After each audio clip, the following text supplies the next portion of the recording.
அமிர்தேஸ்வரி நமஹ. ஓம் நம சிவாயா. ஸோ இன்னைக்கு ஸ்பிரிச்சுவல் டாக்ஸ்ல என்ன பார்க்க போறோம் அப்படின்னா, அம்மா கிட்ட ஒரு கேள்வி கேட்கிறாங்க. கடவுளின் அனுபவத்தை பெற தினமும் எவ்வளவு நேரம் நாம் நாம ஜபம் செய்ய வேண்டும்? அதாவது நான் கடவுளை அடையணும். ஓகே, எல்லாருமே அந்த ஆசையில தான் இருப்போம். ஸ்பிரிச்சுவல்ல இருக்கிறவங்க எல்லாருமே அந்த ஆசையில தான் இருப்போம். கடவுளை நம்ம எப்ப அடைவோம்? ஆத்ம அனுபூதி நிலையை நம்ம எப்ப அடைவோம்? அதாவது என்லைட்மெண்ட். சோ இது எப்ப அடைவோம் அப்படின்ற அந்த கேள்வி நிறைய பேருக்கு, ஸ்பிரிச்சுவலா இருக்கிறவங்களுக்கு நம்ம எப்பதான் கடவுளை அடைவோம் அந்த ஃபீல் இருக்கா இல்லையா? அதுவும் நம்ம குரூப்புக்கு கண்டிப்பா இருக்கும். இருக்கா இல்லையா? ஏன்னா தினம் தினம் எனக்கே மெசேஜ் வருது, அக்கா எப்பக்கா இதெல்லாம் பண்ணி நம்ம கடவுளை அடையிறது அப்படின்னு. நம்மளாம் அடைஞ்சிருவோமா அப்படின்னு வேற டவுட் வருதுல்ல. சோ அதுக்கு தான் அம்மா சொல்றாங்க. சரி அம்மா, பலருக்கு கடவுள் வழிபாடு ஒரு பகுதி நேர செயல் போல இருக்கிறது. அதாவது கடவுளை கும்பிடுறதுன்னு வச்சுப்போமே, கடவுள் வழிபாடு அப்படின்றது ஒரு பார்ட் டைம் ஜாபா இருக்கா. நிறைய பேருக்கு கடவுள் அப்படின்றது ஒரு பார்ட் டைமா தான் இருக்காராம். இன்னும் ஒரு பகுதி நேரமா தான் கடவுள் இருக்கிறாராம். ஆனால் பக்தி என்பது பகுதி நேரமாக இருக்கக்கூடாது. நமக்கு முழு நேர பக்தி வேண்டும். சோ கடவுளை நீ அடையணுமா, கடவுள் உனக்கு வேணுமா? யாருக்கெல்லாம் கிருஷ்ணா வேணும் சொல்லுங்க? யாருக்கெல்லாம் முருகர் வேணும்? யாருக்கெல்லாம் அவங்க கடவுள் வேணும்? கடவுளே கதின்னு வாழ்றவங்க இருப்போம் இல்லையா? நம்மள மாதிரி நம்ம சொல்லி இப்ப தப்பே கிடையாது. நம்ம எல்லாம் கடவுள் தானே வேணும்னு வாழ்ந்துட்டு இருக்கோம். கடவுளே வேணும்னு யாரெல்லாம் வாழ்றோமோ அவங்களுக்கு கடவுள் வேணும் அப்படின்னா பார்ட் டைமா கடவுளை நினைக்க கூடாதான், ஃபுல் டைமா கடவுளை நினைக்குமா. ஓகேவா? சோ முழு நேர பக்தியா நம்ம கடவுள் கிட்ட இருக்கணுமா. ஒரு ஆசையை நிறைவேற்றுவதற்காக ஜபிப்பது பகுதி நேர பக்தி. இப்ப நீங்க ஒரு நாம ஜபம் சொல்றீங்க. எதுக்காக சொல்றீங்க அப்படின்னா, நான் ஒரு எய்ம் வச்சிருக்கேன், எனக்கு உடம்பு கொஞ்சம் சரியாகணும், எனக்கு வேலை கிடைக்கணும், என் குடும்பத்துல இந்த பிரச்சனை இருக்குப்பா, அது தீரணும், அதனால நான் 1,00,000 தடவை கடவுளோட நாமத்தை சொல்லான்றது, கடவுளோட பேரை சொல்றான் இருக்கேன் அப்படின்னு ஒருத்தவங்க ஒரு குறிப்பிட்ட டைம் பிக்ஸ் பண்றாங்க இல்லையா? அதாவது எதுக்காக அப்படின்னா தன்னுடைய ஆசையை நிறைவேற்றதுக்காக. அப்படி இருக்க கூடாதாம் பக்தி. ஓகேவா? பக்திக்காகவே பக்தி பண்ணணுமா? ஓகே, பக்திக்காகவே பக்தினா எப்படி தெரியுமா? எனக்கு பக்தி வேணும் இறைவா, நான் பக்தியிலேயே முழுகணும், அந்த பக்தி நிலைக்காகவே பக்தி பண்ணணும். அதாவது பக்தி நிலை எப்படி தெரியுமா சொல்றது? இப்போ எக்ஸாம்பிள் சொல்லுவோம். லவ் பண்ணணும் நிறைய பேருக்கு ஆசை இருக்கும். லவ் ஆசையை தீர்க்கிறதுக்காகவே லவ் பண்ணுவாங்க தெரியுமா? அதுதான் பக்தி ஆசையை தீர்க்கிறதுக்காகவே பக்தி பண்ணணுமா. புரியுதா? இப்போ ஒருத்தவங்க லவ் பண்ணுவாங்க, என் ஃப்ரெண்ட்ஸ் எல்லாம் லவ் பண்றாங்க, எனக்கு லவ் பண்ணணும்னு ஆசை, அதனால இவன் ப்ரப்போஸ் பண்ணா நானும் ஓகேன்ட்டு நாங்க ஜாலியா லவ் பண்ணிட்டு இருக்கோம். அவன் எப்படிப்பட்ட கேரக்டர், லவ்ன்றது அது எனக்கு லவ் வேணும்ன்றதுக்காகவே லவ் பண்ணுவாங்க தெரியுமா? நானும் லவ் பண்ணணும், எத்தனை பேர் லவ் பண்ண, எனக்கு லவ் பண்ண ஆசையா இருக்கு, அதுக்காகவே லவ் பண்ணுவாங்க. கரெக்டா? அந்த மாதிரி பக்தி மேல ஆசை இருக்கணுமா, அந்த பக்திக்காகவே பக்தி பண்ணுவேன். எனக்கு பக்தி படம் அவ்வளோ பிடிச்சிருக்கு. பக்திக்கா இப்போ எப்படி தெரியுமா சொல்லணும்? இப்போ இந்த பூமியில நிறைய பேர் பக்தி பண்ணணும்னே வருவாங்களா. ஆண்டாள் கூட பாடிருப்பாங்க கடைசியா என்ன அப்படின்னா, திரும்பவும் இறைவன் அவதாரமா பூமிக்கு வராரு அப்படின்னா ஒரு எப்படி சொல்ற, பக்தி பண்றதுக்காகவே அந்த பூமிக்கு அவரை பக்தி பண்ணணும் அப்படின்னு சொல்லியிருப்பாங்க. அவங்க மட்டும் இல்ல, எல்லா மகான்களும் சொல்றது என்ன அப்படின்னா பக்தி பண்றது அவ்வளவு பிடிக்குமா. ஓகேவா? ரமண மகரிஷி கூட அதிகமா பக்தி பண்ணிருக்காரு. இன்னும் சொல்லணும் அப்படின்னா, நம்ம ராமகிருஷ்ணர், பரமஹம்சர் ராமகிருஷ்ணர் இருக்காரு இல்லையா, அவரு காளி கிட்ட பக்தி பண்ணிருக்காரு. பிளஸ் அவர் கிருஷ்ணா கிட்டே பக்தி பண்ணிருக்காரு. தன்னை கோபியா பாவிச்சு பக்தி பண்ணிருக்காரா. ஏன்னா பக்தி பண்றது அவ்வளவு பிடிக்குமா. பக்தின்றது என்ன? லவ் பண்றது. அந்த லவ் பண்றதுக்காகவே இந்த பூமிக்கு வருவாங்க. கடவுளை லவ் பண்றதுக்காகவே. லவ் பண்றது எத்தனை பேருக்கு பிடிக்கும்? எத்தனை பேருக்கு லவ் பிடிக்கும்? அதுதான் பக்தி. புரியுதுங்களா? சோ எனக்கு லவ் ரொம்ப பிடிக்கும். அதுவும் கடவுளை லவ் பண்ணா வேணாம் நான் சொல்லுவாங்க. எத்தனை பேர்? எல்லாருக்குமே ஆசை இருக்கா இல்லையா? லவ் பண்ணணும்னு ஆசை இருக்கா இல்லையா? இப்ப கல்யாணம் ஆயிடுச்சு அப்படின்னா ஹஸ்பண்ட் ஒய்ஃப் நல்லா லவ் பண்ணிட்டே இருக்கணும்னு ஆசை இருக்கா இல்லையா? இருக்குல்ல. அதுதான் அந்த ஆசை இருக்கு இல்லையா? அதுதான் பக்தி. அதுக்கு பேர் தான் பக்தி. அது கடவுள் மேல இருக்கு. அதான் உண்மைத்துவம். இதெல்லாம் இந்த பிறப்பில இவங்க, அடுத்த பிறப்பில யாருன்னே நமக்கு தெரியாது, போன பிறப்பில யாரை லவ் பண்ணணும்னு நமக்கு தெரியாது. ஓகேவா? சோ கடவுள் தான் உண்மையானது. அப்ப உண்மையான பக்தி பண்றதுக்காகவே, அந்த பக்திக்காகவே பக்தி பண்ணுவோம். அப்ப அந்த லவ்க்காகவே லவ் பண்ணணும். எனக்கு அந்த லவ் வேணும், அந்த லவ் வேணும், அதனால நான் உன்னை லவ் பண்றேன். எனக்கு அந்த லவ் ஃபீல் வேணும்பா, அந்த லவ் நான் அனுபவிக்கணும்பா, அதனால தான் நான் லவ் பண்றேன். புரியுதுங்களா? சோ அப்படிப்பட்ட பக்தி இருக்கணுமா. பக்தியை அனுபவிக்கிறதுக்காகவே நான் பக்தி பண்ண போறேன், நான் லவ் அனுபவிக்கிறதுக்காகவே லவ் பண்ணிட்டு இருக்கேன், அதான். ஓகேவா? அப்படின்னு சொல்றாங்க. நமக்கு எப்போதும் கடவுளின் நினைவு இருக்க வேண்டும். ஓகேவா? சோ நம்மளுக்கு எப்பவுமே கடவுளோட நினைப்பு இருக்கணுமா. எல்லாவற்றிலும் அவரை காண கற்றுக்கொள்ள வேண்டும், எல்லாத்திலையுமே அவரை பார்க்க கத்துக்கணுமா. ஏன்னா இந்த உலகமே கடவுள் தானப்பா, கடவுள் இல்ல, எல்லாமே கடவுள் தான். காத்து கடவுள் தான், செடி மரம் கொடி கடவுள் தான், பாம்புல இருந்து தேல்ல இருந்து பூரால இருந்து சிங்கத்துல இருந்து மனுஷில இருந்து எல்லாமே கடவுள் தான். ஆனா அது தனித்தன்மையில இருக்கிறதுனால அந்த தன்மையில அது நடந்துக்குது. ஆனா அது கடவுளுடைய கண்ட்ரோல்ல தான் இருக்கு. ஆனா கடவுள் ஃப்ரீ வில் கொடுத்திருக்கிறதுனால அது இஷ்டத்துக்கு ஆடிக்கிட்டு இருக்கு. இந்த பிரபஞ்சமே இறைவனுடைய உடல் தானே, புரியுதுங்களா? அனைத்தும் இறைவனே. எல்லாத்திலையுமே கடவுளை தான் நம்ம பார்க்கணும். அது கொஞ்சம் கஷ்டம் தான், ஆனா அந்த பிராக்டிஸ்க்கு நம்ம வரணும் அப்படின்னு சொல்றாங்க. நம் ஒரே விருப்பம் கடவுளை நேசிப்பது மட்டுமே இருக்க வேண்டும். அதற்காக தான் நாம ஜபிக்க செய்ய வேண்டும். அதாவது என்ன சொல்றாங்கன்னா, உன்னுடைய ஒரே விருப்பம், உன்னுடைய ஆசையே கடவுளை அடையிறது தான் என் ஆசை பிக்ஸ் பண்ணணுமா. நல்லா கவனிச்சுக்கோங்க. சோ என்ன கேள்வி இருந்துச்சு? கடவுளை நான் எப்ப அடைவேன்னு இருந்துச்சு. அதுக்கு அம்மா சொல்றாங்க, உன்னுடைய ஆசையே கடவுளை அடையணும்னு எப்ப உனக்கு மாறுதோ அதுதான், அப்படி அந்த தன்மையில நீ இருக்கும் போது நீ உன்னால கடவுளே அடைய முடியும்ன்றாங்க. புரியுதுங்களா? சோ அந்த கடவுளோட ஆசையிலேயே நம்ம கடவுளோட நாம ஜபம் சொல்லலாம். சோ கடவுளை அடையணும் அப்படின்றத உங்களுடைய ஆசையாவே இருக்கணுமா, வேற எந்த ஆசையும் இல்ல. கடவுளை அடையறதா என் ஆசை. அந்த நிலைக்கு நம்ம வரும்போது கடவுளை நம்ம நாம ஜபம் சொல்லும் போது நம்ம அடைய முடியும். ஓகேவா? ஜபிக்க வேண்டிய சக்தியையும் அவர்தான் நமக்கு தருகிறார். சோ எல்லாத்தையுமே நம்ம கடவுளா தான் பார்க்கணும். நம்ம ஜபிக்கிறோம் இல்லையா, நம்ம பேசுறோம் இல்லையா, அந்த சக்தியை கூட கடவுள் தான் கொடுக்கிறாராம். அவருடைய சக்தி இல்லை என்றால் நம்மால் கைகளை கூட உயர்த்த முடியாது. நம்மளுக்கு இப்ப கை இருக்கு, அதை நீ இப்ப தூக்குற அப்படின்னா நீ தூக்கலப்பா, அவருடைய சக்தி உள்ள இருக்கிறதுனாலதான் அந்த கையையே நீ தூக்குற. ஓகேவா? அன்னைக்கு கூட நான் ட்ரெயின்ல வந்துட்டு இருக்கும்போது என் பையன்கிட்ட சொன்னேன், இந்த மாதிரி நீ கிருஷ்ணாவை மறந்துட்டியான்னு கேட்ட. கொஞ்சம் விளையாடிட்டு இருந்தான். மறந்துட்டியான்னு கேட்டா, ஐயோ ஆமாமா அப்படின்னு சொன்ன. உடனே சொன்ன, மூச்சோட மறந்தியா? ஆனா நீ மறந்தாலும் கிருஷ்ணா உனக்கு மூச்சு மூலமா உனக்கு மூச்சு கொடுத்துட்டு இருக்காரு பத்தியா. நீயே மறந்தாலும் கடவுள் உன்னை மறக்கல தெரியுமா? கடவுள் கொஞ்ச நேரம் உனக்கு மூச்சு கொடுக்கறது மறந்துட்டாருன்னா என்ன பண்ணுவேன்? நம்மளாம் காலியாக வேண்டியதுதான். ஆனா அவர் நம்மள மறக்கவே இல்லை. அப்போ அம்மா சொல்றாங்க பாருங்க, நீ ஒரு கையை தூக்கணும்னா கூட கடவுள் இல்லாம அது நடக்காதுன்றாங்க. கடவுளுடைய இயக்கத்தினால்தான் உன்னால கையே தூக்க முடியுது. ஓகேவா? ஒரு விரலை கூட அசைக்க முடியாது. என்னுடைய எல்லா செயல்களுக்கும் பின்னால் உள்ள சக்தி கடவுள்தான் என்ற நிரந்தர விழிப்புணர்வே முழுநேர பக்தி. சோ முழுநேர பக்தி பண்றதுன்றது என்னன்றது அம்மா இங்க எக்ஸ்பிளைன் பண்றாங்க பாருங்க. என்னுடைய எல்லா செயல்களுக்கும் பின்னால் உள்ள சக்தி கடவுள்தான். என்னுடைய எல்லா செயல்களுக்கும், நான் மூச்சு விடுறதா இருக்கட்டும், நான் குளிக்கிறதா இருக்கட்டும், நான் வெளில போறதா இருக்கட்டும், நான் ஒரு செயல் செய்யறேன்ல, அந்த செயலுக்கு பின்னால இருக்கக்கூடிய சக்தியே இறைவன் தான்ற விழிப்புணர்வோட, இது இறைவன் தான் பண்றாருன்ற விழிப்புணர்வு வேணும். அதுக்காக நான் போய் தப்பு பண்ணிட்டு இது இறைவன் தான் பண்ணாருன்னு சொல்லக்கூடாது. அதுதான் நான் என்ற அகங்காரம் முடிச்சு, அது கடவுள் இல்ல. சோ விழிப்புணர்வோட நம்ம செய்யற ஒவ்வொரு செயலுமே இறைவன் தான் பண்றாருன்ற அந்த விழிப்புணர்வு இருக்குல்ல, அதை ஃபீல் பண்றோம்ல, அதுதான் பக்தியா, அதுதான் நிரந்தரமான பக்தின்னு சொல்றாங்க. ஓகேவா?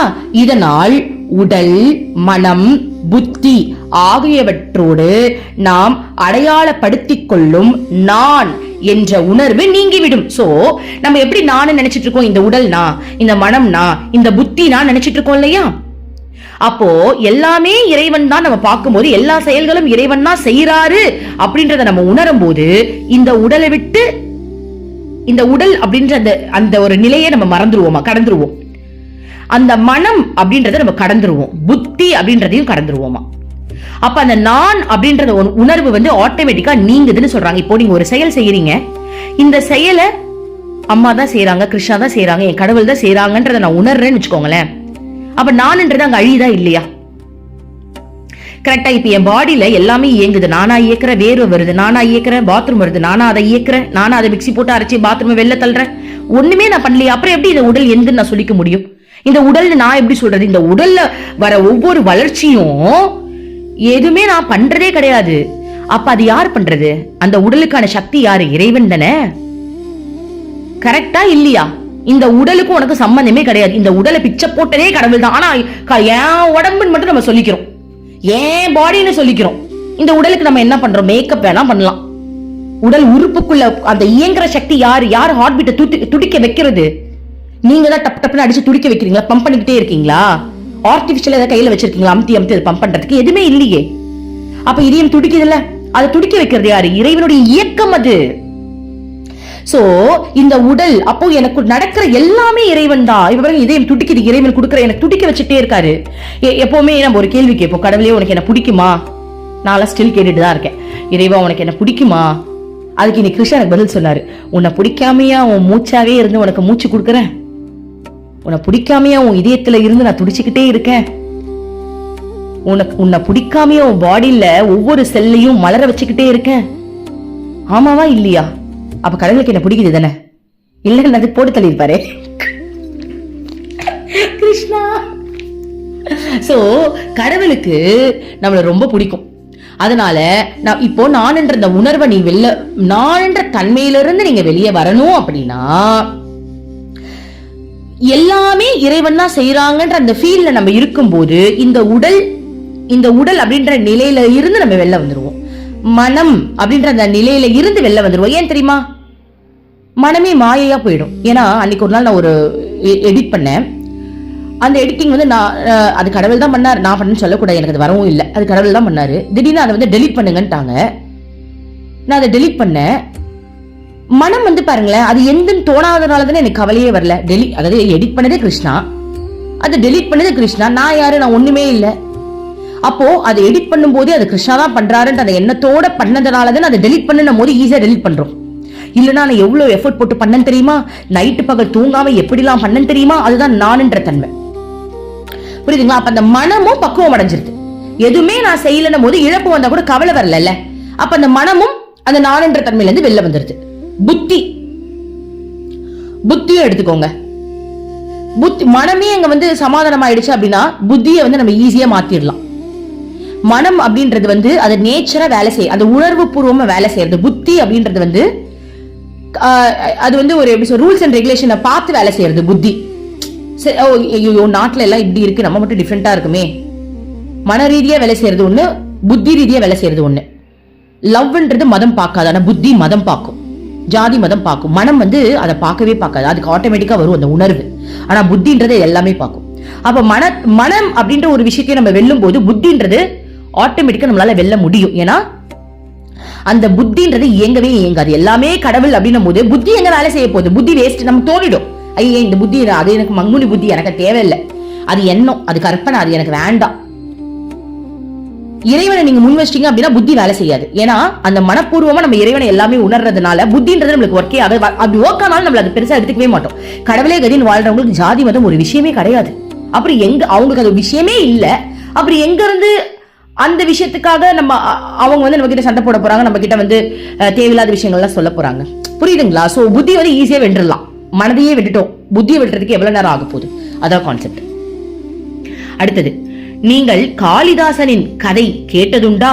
ஒரு நாள் காளிதாசர் கோவிலில் உள்ளாக சந்நிதியில் சென்று கதவை மூடிக்கொண்டார். பாருங்க, காளிதாசர் வந்து கோவிலுக்குள்ள போய் கதவு மூடிட்டாராம். அப்போது தேவி வந்து கதவை தட்டினார். கதவு திறக்கப்படவில்லை. தேவி கேட்டார், உள்ளே யார் இருக்கிறார்? உள்ளிருந்து ஒரு எதிர்கேள்வி வந்தது, வெளியே யார் இருக்கிறார்? இறுதியில் தேவி பதிலளித்தார், காளி வெளியே இருக்கிறார். அப்போது உள்ளிருந்து பதில் வந்தது, தாசன் உங்கள் பணியாளன் உள்ளே இருக்கிறான். பலமுறை தனது அடையாளத்தை சொல்லியும் காளிதாசர் தனது பெயரை கூட சொல்லவில்லை. ஆனால் காளி வெளியே இருக்கிறாள் என்று கேட்ட உடனேயே அவர் சொன்ன பதில், தாசன் உங்கள் சேவகர் உள்ளே இருக்கிறார். அந்த நொடியில் காளிதாசர் முழுமையான தெய்வ அனுபவத்தை பெற்றார். நான் என்ற உணர்வு மறைந்து விட்டால் நீ மட்டுமே மீதம். புரியுதுங்களா? சோ அவரு என் பேரெல்லாம் சொல்லலையா, அவரோட பேரை சொல்லலையா. அவர் என்ன தெரியுமா சொன்னாரா? உன்னுடைய அடிமைன்னு சொல்லக்கூட தாசர், வேலைக்காரன். ஏன்னா நம்ம கடவுளுக்கு வேலைக்காரன் நினைச்சா கடவுள் நம்ம அதை விட வேலைக்காரனா இருப்பாரு. அது தெரியுமா? கடவுள் அவ்வளவு வேலை செய்வார் நமக்காக. எனக்கு நல்லா தெரியும். என் அம்மா எனக்கு அப்படிதான் செஞ்சுக்கிட்டு இருக்கு. என்னுடைய குரு என் கிருஷ்ணா எனக்கு அப்படிதான் வேலை செஞ்சுட்டு இருக்காரு. நானும் அவங்களுக்கு வேலைக்காரி, அவங்க எனக்கு வேலைக்காரங்க தான் இருக்காங்க. சோ அப்போ அவருடைய பேரையே அவர் மறந்துட்டு தன்னை வந்து சொல்றாரு பாருங்க, நான் வந்து உன்னுடைய தாசன், உன்னுடைய வேலைக்காரன். அப்ப அங்க நான்ன்றது இல்ல, உன்னோட லவர்ன்றது ஒரு பெருமை தானே? கரெக்ட் தானே? இப்போ நீங்க வந்து கல்யாணம் ஆயிடுச்சு, ஒரு சூப்பரான ஒரு ஹஸ்பண்ட் வந்து கல்யாணம் பண்ணிருக்கீங்க. நீங்க யாருன்னு கேட்டா உங்க பேரை சொல்ல மாட்டீங்க, நான் இவரோட ஒய்ஃப்னு சொல்வீங்க. ஏன் உங்களை முழுமையா அவர்கிட்ட ஒப்படைச்சிட்டீங்க, அவர் தான் உங்களுக்கு ரொம்ப பிடிச்சிருக்கு, அவர் தான் உலகம் உங்களுக்கு தோணிடுச்சு. அப்ப ஆட்டோமேட்டிக்கா அது வருதா இல்லையா? அதுதான் கடவுள் மேல வரணும். ஆல்ரெடி நம்ம அனுபவிக்கிற விஷயம் தான் கடவுள் கிட்ட வரணும், அவ்வளவுதான் டிஃபரன்ஸ். ஓகேவா? அப்ப கடவுள் மேல அந்த அன்பு இருக்கும்போது நீங்க யாரு? நான் கிருஷ்ணனுடைய பக்தை அப்படின்னு சொல்லலாம். ஓகே, சோ ஆட்டோமேட்டிக்கா அந்த நான்ன்ற தன்மை மாறுது அப்படின்னு சொல்றாங்க. நாம் நமது சிறிய அடையாளமான நான் என்ற உணர்வை இழக்க வேண்டும். எல்லாமே நீதான் என்று உணர வேண்டும். நாம் செய்யும் ஒவ்வொரு செயலையும் செய்வது கடவுள்தான் என்பதை உணர வேண்டும். இதுவே உண்மையான பக்தி. இதன் மூலம் நமக்கு எல்லாம் கிடைக்கும். அதற்கு பிறகு பெற வேண்டியது எதுவுமே இல்லை. நமக்கு கண்களுக்கு பார்வை கொடுப்பதும் கடவுள்தான்.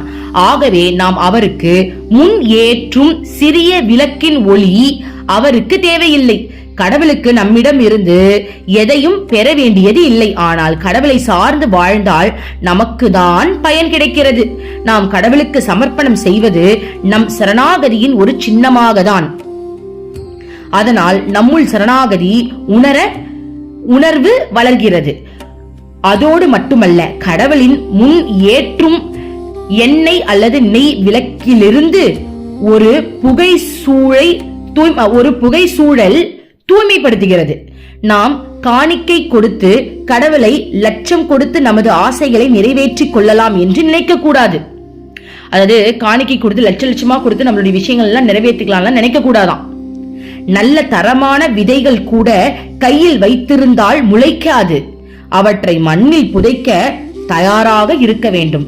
சோ அதாவது என்ன சொல்ல வராங்க அப்படின்னா, நல்ல ஒரு பொக்கிஷமான ஒரு விதையை கூட நீ கையில வச்சிருந்தா அது முளைக்காது, அதை மண்ணுல புதைக்க வேண்டுமா? அந்த மாதிரி உன்னை நானுன்ற தன்மையில இருந்து அந்த மண்ணுக்குள்ள புதைச்சு நான் ஒண்ணுமே இல்லை அப்படின்ற அந்த ஃபீல்ல நீ இருக்கும் போது கடவுளை அடைய முடியும். சோ என்ன சொல்றாங்க அப்படின்னா, அம்மா நீங்க கடவுளை அடையணும் அப்படின்னா முதல்ல எல்லாமே கடவுளா நீ உணரணுமா, எல்லாத்தையுமே நீ கடவுளா உணரணுமா.